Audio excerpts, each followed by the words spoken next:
Yep. Izzy, how are you feeling after, I guess, Saturday and then training just then? How's the body? Yeah, body's feeling good. It was good to get a run and get a bit of a hit out on the weekend on the lungs and stuff like that. Get a trot out there with some of the boys. So yeah, feeling good going into this weekend. I guess round one, what's the sense, I guess, around the group and excitement to play the Reds? I guess real rivalry as well. Yeah, real rivalry. I think not in the history, but I think a lot of us boys have been playing together for a couple of years now, and the vibe around the group is really good. Everyone's spirits are high, so I think going into round one, it's good to start off with a bang. Is there a sense, I guess, we've seen glimpses over the last couple of seasons, what you guys can do? Is there the sense that this year's the year that you guys can really prove a point? Yeah, most definitely. I think we've got the squad to do it. Just needs to be unity within the group, and we need to sort of bring that to the field as well. So yeah, I think we'll be able to go out there and do a job this weekend. You've been on both sides of the rivalry, starting as a Red, born in Queensland, now in New South Wales. What does it mean to you personally? Being essentially on both sides of the coin, really. Oh yeah, look, I think being a Queenslander and then playing for the Tars as well, I think I'm very fortunate to play on both sides. So I know it's pretty fun. I know the feeling on both ends. So I know how they're going to be coming into the game. So yeah, we're just got to match it. So do you feel the rivalry, compared to the Reds and Waratahs, was there any side you think took the rivalry stronger or took it a bit more to heart?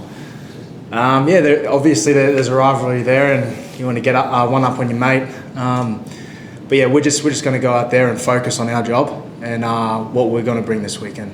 I guess a lot being made of that midfield battle, particularly how someone like Hunter Paisami started. What are the keys towards sort of shutting them down and really sort of disrupting sort of role they can get off the back of him at 12?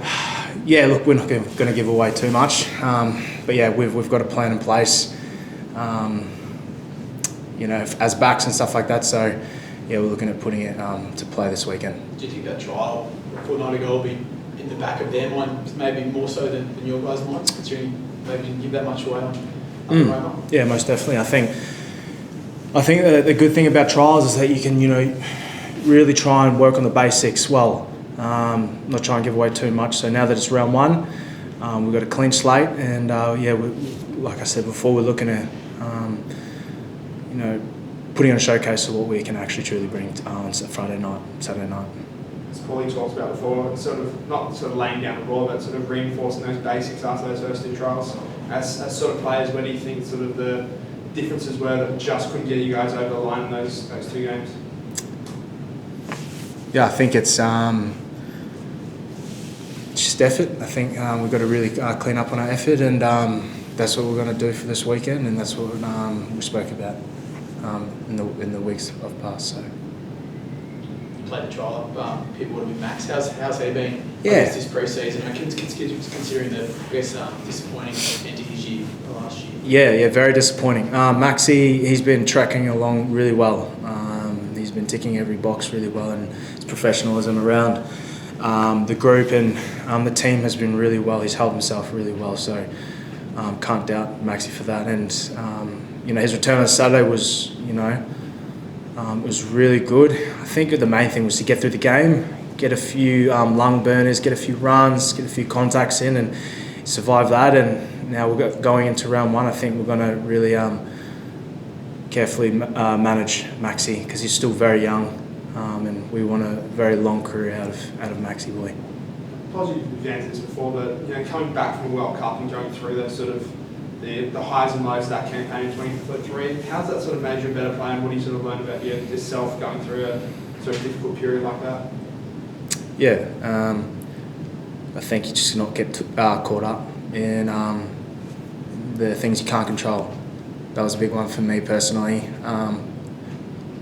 Enjoying the moment and not really overthinking about too much. Just really staying in the moment, enjoying the process.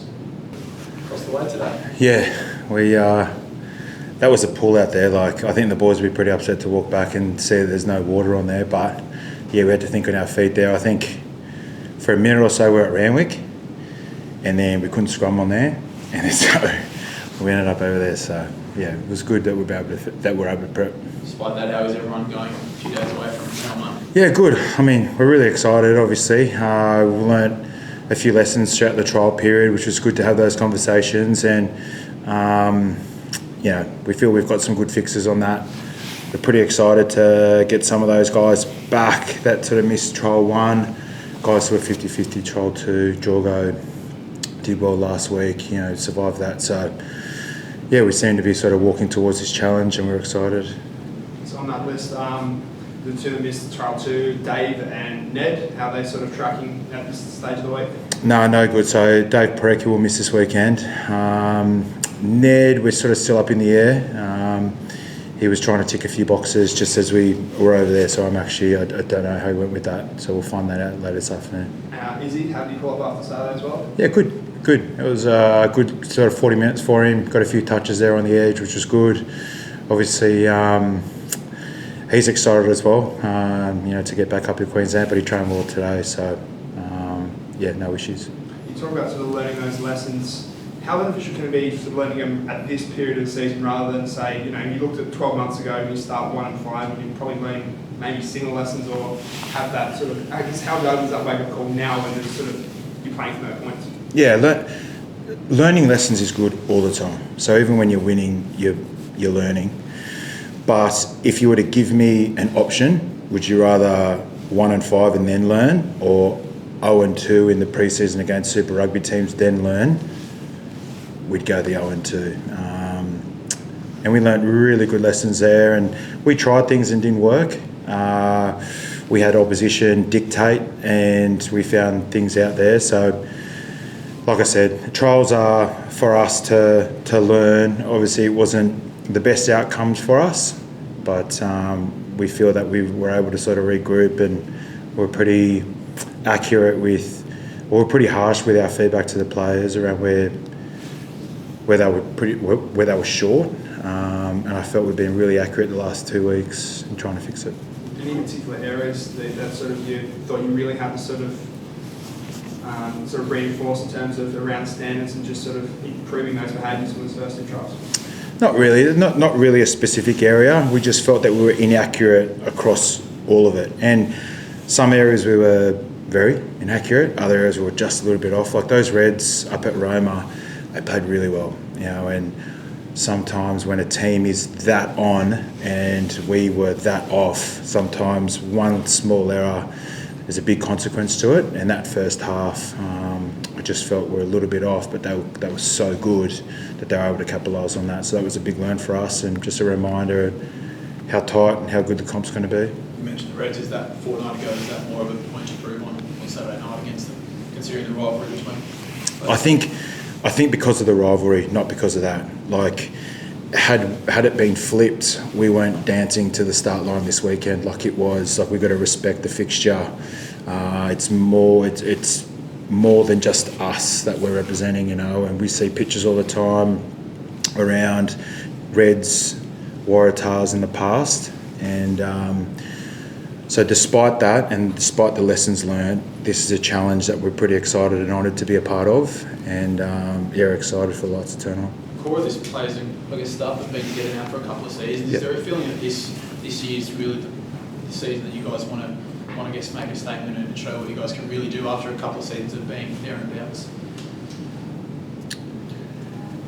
You want to do well all the time, and this is our next opportunity. So we want to do well this weekend, and we owe it to ourselves and to our fans that our full attention is on this weekend. And then we get to Sunday and we'll review it, and then Monday we'll get in front of the boys, and then we'll look to the Crusaders. So whatever the year looks like, whilst we won't win or lose what we want this weekend, but we are 100% on it. So to look past that, I think, is probably irresponsible. But we really want to do well this weekend. We've got to work hard for it. Considering the really positive back end of last season, how you guys finished, heading into finals, that must give you confidence ahead of starting this new year. Yeah. We get confidence in many ways. How tight the group is, the playing group around us. We seem to be very collected and unified in how we want to play this weekend, and so there's confidence in unity. Probably sounds cliche there, but that's where we get our confidence from. And the whole group wasn't part of us last year, so yeah, we'll grab a little bit of confidence from that. But this group is special because we've been through a few weeks or a few months in pre-season leading into to this weekend, and we're pretty pumped to sort of show it. And hats off to the guys who didn't get named in the 23. Like, they have been unreal. They were unreal yesterday. They were really good out there today. I'm hearing, like, is there anything you need me to do to get you guys ready for it? So I feel it's very collected in how we're approaching this weekend. So with Hugh, I think Hugh out and Ned sort of in doubt, and probably gives more of an opportunity for a guy like Miles Manacero to sort of make his debut and potentially start. Having a young kid like that with such experience and with his frame, what have you noticed he's brought to the group already, and what can he do in Super Rugby and really sort of be a difference maker? Just his size is one thing. Like, there's not that many guys sort of running around Super Rugby in the Australian teams with that size. So with that, we obviously want him to bring that physicality around his set piece. Like, he's got to scrum well, he's got to maul well, he's got to lift and jump well and do those jobs to an elite level. And we feel that he can do that. But I think his point of difference is also how he ball plays, and he loves the defensive side of the game. So for me, he's got to bring set piece excellence for us. And then we feel that he adds on to that his ability to ball play and his ability to stay in a defensive line, get up and live in that darkness, so to speak.